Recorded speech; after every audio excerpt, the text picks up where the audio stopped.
In 350 AD, an African empire controlled the trade routes between Rome, Persia, and India, but Western history books erased it, and the reason why is stranger than the empire itself. They called it Aksum. You've probably never heard the name, but in the ancient world, Aksum was ranked alongside Rome, Persia, and China, not by modern historians reaching for inclusion, by a 3rd century Persian prophet named Mani, writing in his own time, listing the 4 great powers on earth. Rome, Persia, China, Aksum. One of those 4 is missing from your textbook. Aksum sat in the highlands of what's now Ethiopia and Eritrea. Its port, Adulis, sat on the Red Sea, and that location made it rich beyond what most empires ever managed.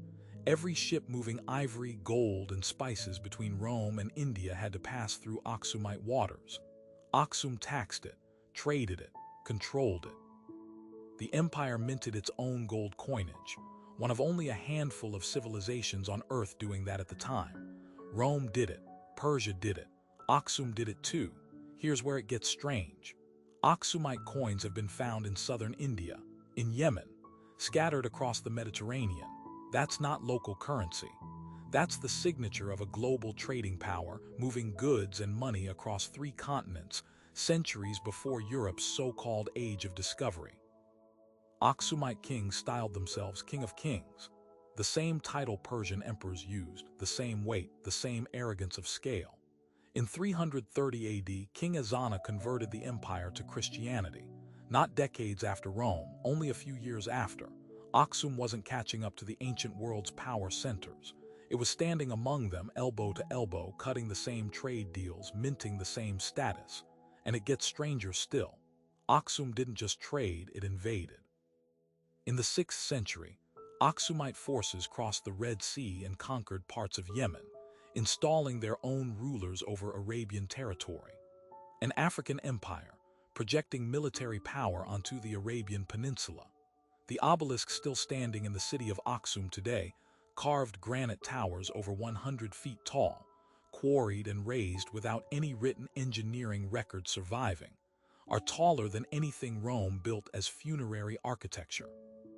Some are still standing after 1,700 years. Others toppled centuries ago and haven't been reset, because no one alive fully understands how they were originally raised. But here's what doesn't add up. If Aksum really stood shoulder to shoulder with Rome and Persia, why isn't it in a single mainstream world history curriculum? Rome gets a semester, Persia gets a unit, China gets its own timeline poster on the classroom wall. Aksum gets a paragraph if it gets anything. A civilization a Persian prophet ranked as a global superpower vanished from the record you were handed in 9th grade. That's not an accident of scale. Rome had fewer people and less territory than some empires that get skipped entirely. Something else decided what counted as real, ancient history and what didn't. The buried why isn't about Aksum's records. Those survive: coins, inscriptions, obelisks, trade logs referenced by Roman and Byzantine writers who dealt with Aksum directly. The buried why is about who was writing world history in the 1800s when the modern curriculum got built. European scholars at the height of colonial expansion needed a story. The story was simple. Africa had no complex states, no monumental architecture, no international trade power, no written law. That story justified colonization. You don't need permission to rule people supposedly incapable of ruling themselves. Aksum broke that story completely. A black African Christian empire minting gold, commanding a navy, conquering across the Red Sea 3 centuries before Rome even fell. So instead of rewriting the narrative simply left Aksum out. Not a race through fire or decree, a race through omission. Left out of the textbooks being written in London and Berlin and Paris by men who had already decided what Africa's past was allowed to look like. And once that omission got printed once, it got copied. Textbook after textbook, generation after generation, citing each other instead of the coins sitting in museum drawers. If Aksum was written out to protect a colonial story about Africa, what else got written out for the exact same reason? How many other empires, African, Asian, indigenous, got the same paragraph treatment because their existence was inconvenient to whoever was holding the pen. Aksum minted gold for 300 years.